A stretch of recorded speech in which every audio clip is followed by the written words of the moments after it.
Thanks so much, Samuel. Thanks for being here for the discussion. Yeah, good afternoon, and thank you for having me. Yeah, 2023 election is around the corner. It is another time for the people to decide to exercise their right to make use of their franchise constitutionally, the right to vote and be voted for. Sure. And I must say that voting is the right of the people, that people must actually go out and cast their vote. And 2023 election is fast approaching, is already around the corner. What is the role of the youth in this upcoming 2023 election?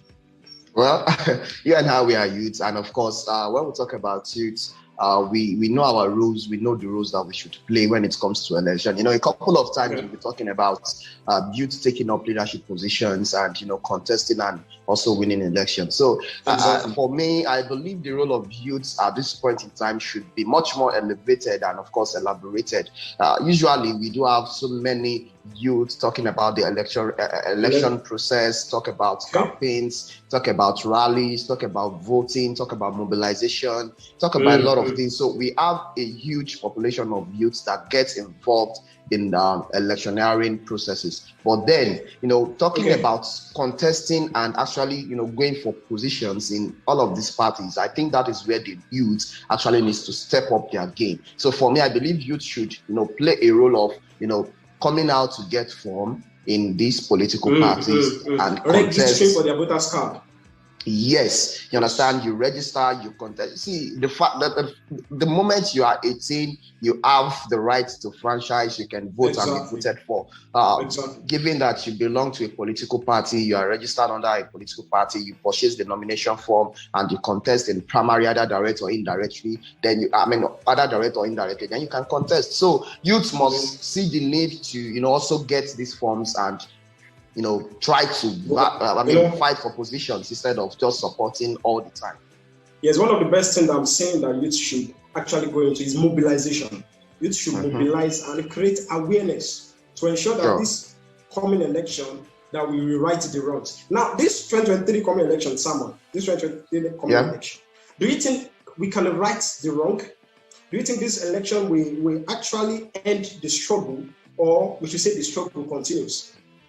Well, for me, I know you have your own opinion when it comes to believing whether the struggle continues or not. The fact remains that for us to be realistic about anything, we have to be intentional. You understand? Nothing that we set our act to actually, we want to actually achieve it, that it is impossible. Youths just need to wake up. I just believe it is right time. We'll be talking about this. The number of youths that we have on social media, analyzing political stories, giving opinions about political.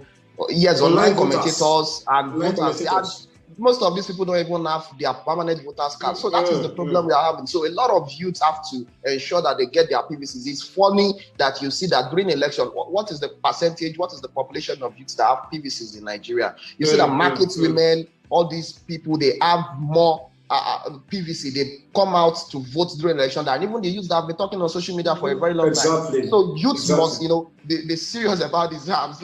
Since doctor is here, yes, I don't doctor know, is here. Youth. So youth must be very, very intentional about this. Get your PVC, go for forms and contest instead of staying on social media, Facebook and Twitter, causing a lot of things.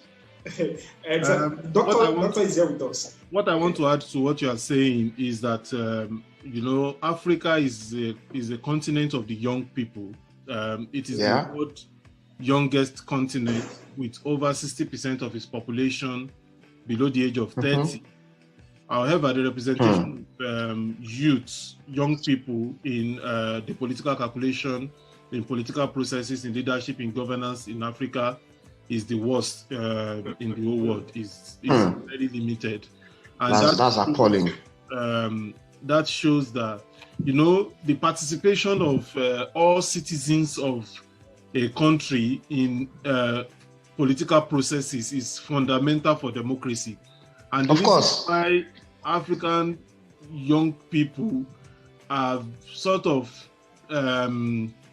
left that political space is because they have not been carried along enough and they've not been empowered to participate, and that is why governments in Africa lack legitimacy, because when you have about 60% of your population not participating in political processes, it shows that whatever comes out of that process is not popular.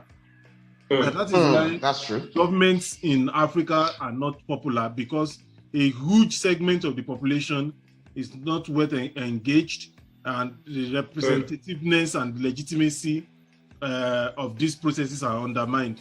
So I wish that African youth, Nigerian youth especially, will come out in 2023 to contest positions, to actually adopt candidates, credible candidates that can actually turn things around in Nigeria. I'm hoping that we will not waste this opportunity, because this is another opportunity for young people in Nigeria to actually turn things around and change things. And thanks so much, Doctor. Okay, Samuel, you want to say something? Yes, I have something to say pertaining to what. Okay. You know, for me, I don't believe that youths are not being carried along. I just feel that youths are very much willing to settle for less. It's not as if youths are not aware or they are not being carried along most times. Sometimes they are being carried along. We have, any campaign, any party that you go to today, you have the largest population that you find there, they are youth. The people mobilizing, the people handling the social media, the people doing everything, they are youth. But the problem they have is once they get a little promise of becoming SA or becoming PA on one thing, they forget everything that has to do with governance. They are just after their pockets. Everybody wants to be associated with a politician that can spend, that can give them money. And that is why you see some youth going into forming another political party outside of political parties. Yes, that we have in Nigeria. And by doing that, when they create these small political parties, because the youth are aware that those parties does not have the funds to give them, to push them to win election, they won't get support. You understand? So they won't get support at all. They will just be there, and you start hearing things like the party does not have structure, the party does not have this, the party does not have that. That might be true, but then youth are not willing to support somebody that cannot give them money or give them promise for something. I think there is a dichotomy between Nigerian youths in terms of their level of education, their level of intelligence, their level of awareness. I think the majority of the ones that you see that are active in political campaigns, in political processes, the ones that are not well educated. I think the well-educated ones are actually, they have stayed away. Majority of the educated ones doing online campaigns. Yeah, because if we are talking about 60% of the population being young people, and most of them are in voting age, and then you look at Nigerian election in 2019, and we have 35% of eligible voters, registered eligible voters coming out to vote. It shows you that young people in Nigeria are not actually coming out to vote. So that's what it shows. And the reason they are not coming out to vote is because they think that the system is not giving them the best in terms of the candidates. But Doctor, Doctor, in the last election, that's 2019 election, Nigeria recorded the lowest turnout in the election. Nigeria has less than 33% of the people that registered for voting. And this is accentuated because of insecurity, instability, and even in the postponement of the election. Now, do you think that this particular history will not repeat itself, where insecurity worsens, inflation everywhere, blackout? Do you think the youth at this time will have what it takes to go out to vote? Let me quickly cite an example, Doctor. Let me quickly cite an example. During the last election, someone called me from Uyo and said, please don't go out and vote. Your life is more precious. So do we see things changing in this coming election? To be honest, things have gone worse. Honestly speaking. If we're looking at 2019 to now, things have gone worse. Look at the series of attacks in Kaduna in the last couple of weeks, and look at what is going on in Anambra, in Imo, in Zamfara, in Niger. So things have gone worse. But I think that in places that elections can be conducted, like most part of Southwest, and like Lagos, like Ondo State, people are still not coming out. That is the problem. People are still not coming out in those states where election can go on. So in those states where insecurity has taken over, I don't see any magic that anybody can do. Things will remain as usual in those places. But in those places where people can go out, I expect young people to come out this time and say, okay, we want to actually participate in this process, so that the process can have some sort of legitimacy, and the candidates that emerge, they can say that, oh, this is our candidate, this is the person we want. And that is how we can move forward, this process forward in this country. Okay, sir, thank you, sir. You see, I personally have something to say as regards the issue of insecurity. You see, in recent times in elections, I want to believe, and I believe something very, very certain thing, that if people come out in mass to vote, it is very, very difficult to have issues of ballot snatching and all of these the electoral crisis that we do have.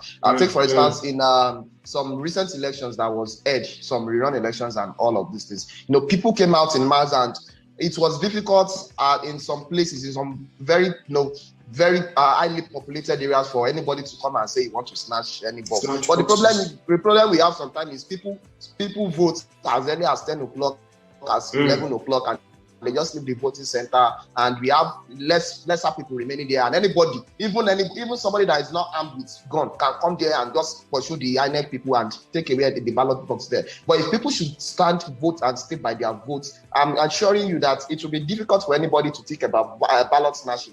The election in Anambra State, a lot of people predicted that there will be violence, there will be this, there will be that. The election went smoothly. So there are some times that we have to just put in our best, just put in the energy, the zeal. Look at how youth came out to protest in the national stadium because of Nigeria failing to qualify for World Cup. If youth can come out like that during election as well in some areas, I'm telling you, nobody will come. Even the people that want to smash ballot box don't want to die. They won't come. So they a kind of fear, but when you have lesser people coming out, it is easy for anybody to come out and snatch balls and disrupt election. So youth should come out in mass and mobilize. In Edo State, youth mobilized, they blocked the road. It was difficult for any political talk to come into the state. And of course, the election was free and fair, and everything went on smoothly. Wow. Thank you so much, Samuel. Yeah, you mentioned something about the protest stage when Nigeria failed to qualify for the World Cup. Now, do you consider what happened in the stadium right as Nigerians? A lot of damage was caused on the stadium, a lot of things were vandalized. What can you say to this? I must confess, Samuel, nothing was right about what happened in that stadium, starting from the match to the reaction of the fans. Now, it was even very wrong for Super Eagles to have not qualified for World Cup for Qatar 2022. But that aside, talking about the reactions of fans to that, it was very, very disastrous, and of course, it was so embarrassing for Africa as a whole. For Africa, I'm telling you, a life was lost in that process. What I see is that Nigerian youths are frustrated with the system, and they are angry, and they are showing they are using their anger in destructive way to destroy. So I expect that those anger, they will channel it towards changing the system, the bad system, towards getting credible people that will lead this country. Towards they need to channel those anger in a positive way. If they continue to be destructive, then things will continue to go bad. It's a danger. That protest or action, I will call it that action, portends a danger for this country. It shows that anytime young people can just disrupt anything, they can destroy, and if care is not taken, I see danger ahead. I just hope correct all these things, all these kind of anomalies in the country. Okay, thanks so much. Banky W has declared to go to the House of Representatives, and then we have the likes of Desmond Elliott that also want to return. Yaya Bello is also declaring today. Yaya Bello is also declaring for presidency. Declaring for presidency. Wow, that's interesting. Now let's talk about Desmond Elliott.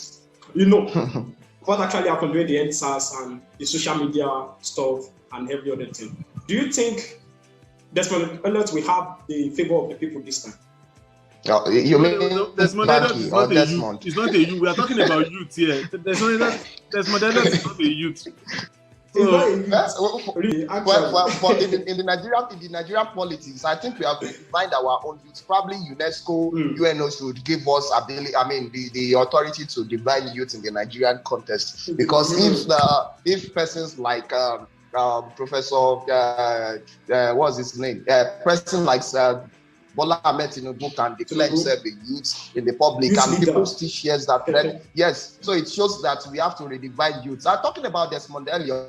For me, a lot of people, have talked about his actions and his inactions. Well, it is a constituent voting stuff for him. So I believe the people from his constituencies have the right to decide whether he should return or not. So it depends on what he has done and what he has promised to do again. Sometimes they have better chance of doing that now with electronic voting.